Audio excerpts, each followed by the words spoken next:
बोलो गणेश भगवान की जय, बोल विष्णु भगवान की जय, बोल बृहस्पति देव महाराज की जय हो। सटतिला एकादशी व्रत कथा प्रारंभ। एक समय दालभ ऋषि ने पुलत्स ऋषि से पूछा कि हे महाराज, पृथ्वी लोक में मनुष्य ब्रह्म हत्या आदि महान पाप करते हैं, पराय धन की चोरी तथा दूसरे की उन्नति देखकर ईर्ष्या करते हैं, साथ ही अनेक प्रकार के व्यसनों में फंसे रहते हैं, फिर भी उनको नरक प्राप्त नहीं होता। इसका क्या कारण है? वे ना जाने कौन सा दान पुण्य करते हैं जिससे उनके पाप नष्ट हो जाते हैं। ये सब कृपा पूर्वक आप कहिए। पुलत्स मुनि कहने लगे कि हे महाभागे, आपने मुझसे अत्यंत गंभीर प्रश्न पूछा है। इससे संसार के जीवों का अत्यंत भला होगा।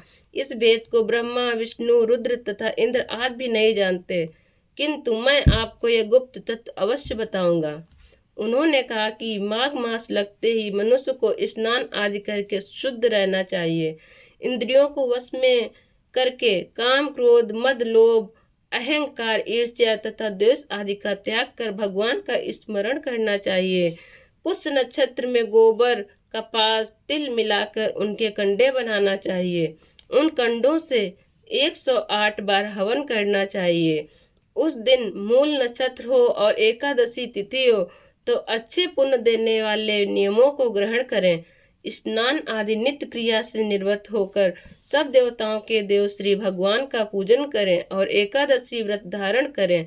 रात्रि को जागरण करना चाहिए। उसके दूसरे दिन धूप, दीप, नैवेद्य आदि से भगवान का पूजन करके खिचड़ी का भोग लगाएं। तत्पश्चात पेठा, नारियल, सीताफल या सुपारी का अर्घ देकर स्तुति करनी चाहिए। हे भगवान, आप दीनों को शरण देने वाले हैं। इस संसार सागर में फंसे हुए लोगों का उद्धार करने वाले हैं। हे पुंडरीकाक्ष, हे विश्व भावन, हे सुब्रमण्यम, हे पूर्वज, हे जगतपते, आप लक्ष्मी जी सहित इस तुच्छ अर्घ को ग्रहण करें। इसके पश्चात जल से भरा कुंभ ब्राह्मण को दान करें तथा ब्राह्मण को श्यामा गौ और तिल पात्र देना भी उत्तम है। तिल स्नान और भोजन दोनों ही श्रेष्ठ हैं। इस प्रकार जो मनुष्य जितने तिलों का दान करता है उतने ही 1000 वर्ष स्वर्ग में वास करता है। इसके लिए हमें सबसे पहले तिल का स्नान करना चाहिए।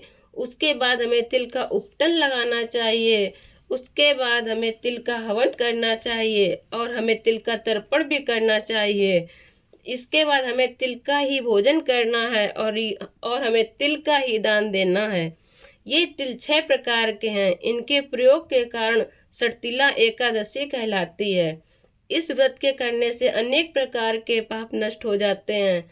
इतना कहकर पुलत्स ऋषि कहने लगे कि अब मैं तुमसे इस एकादशी व्रत की कथा कहता हूँ।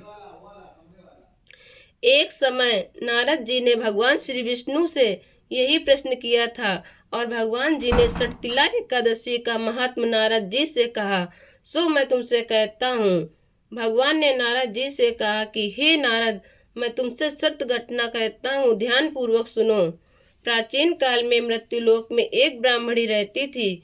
वह सदैव व्रत किया करती थी। एक समय वह 1 मास तक व्रत करती रही। इससे उसका शरीर अत्यंत दुर्बल हो गया। यद्यपि वह अत्यंत बुद्धिमान थी, तथापि उसने कभी देवताओं या ब्राह्मणों के निमित्त अन्न या धन का दान नहीं किया था। इससे मैंने सोचा कि ब्राह्मणी ने व्रत आदि से अपना शरीर शुद्ध कर लिया है।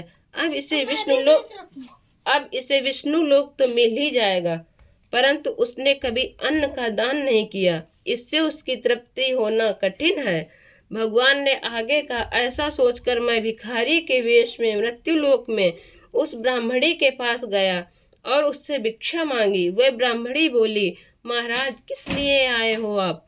मैंने कहा, मुझे भिक्षा चाहिए। इस पर उसने एक मिट्टी का ढेला मेरे भिक्षा पात्र में डाल दिया। मैं उसे लेकर स्वर्ग में लौट आया। कुछ समय बाद ब्राह्मणी भी शरीर त्याग कर स्वर्ग में आ गई। उस ब्राह्मणी को मिट्टी का दान करने से स्वर्ग में सुंदर महल मिला, परंतु उसने अपने घर को अन्नादि सब सामग्रियों से शून्य पाया। घबरा कर वह मेरे पास आई और कहने लगी कि भगवान, मैंने अनेक व्रत आदि से आपकी पूजा की, परंतु फिर भी मेरा घर अन्न आदि सब वस्तुओं से शून्य है। इसका क्या कारण है? इस पर मैंने कहा, पहले तुम अपने घर जाओ, देव स्त्रियां आएंगी तुम्हें देखने के लिए। पहले उनसे षटतिला एकादशी का पुण्य और विधि सुन लो, तब द्वार खोलना। मेरे ऐसे वचन सुनकर वह अपने घर गई।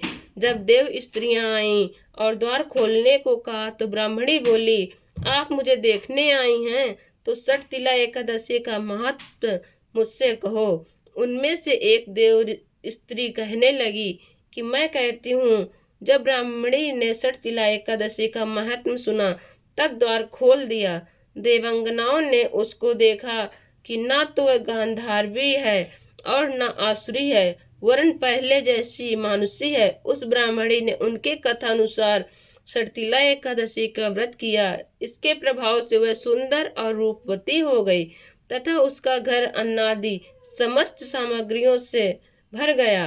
अंततः मनुष्य को मूर्खता त्याग कर षटतिला एकादशी का व्रत और लोभ न करके तिल आदि का दान करना चाहिए। इससे आपका दुर्भाग्य दूर होता है, दरिद्रता दूर होती है, अनेक प्रकार के कष्ट दूर होते हैं और मोक्ष की प्राप्ति होती है। बोलो विष्णु भगवान की जय। बोल लक्ष्मी नारायण भगवान की जय।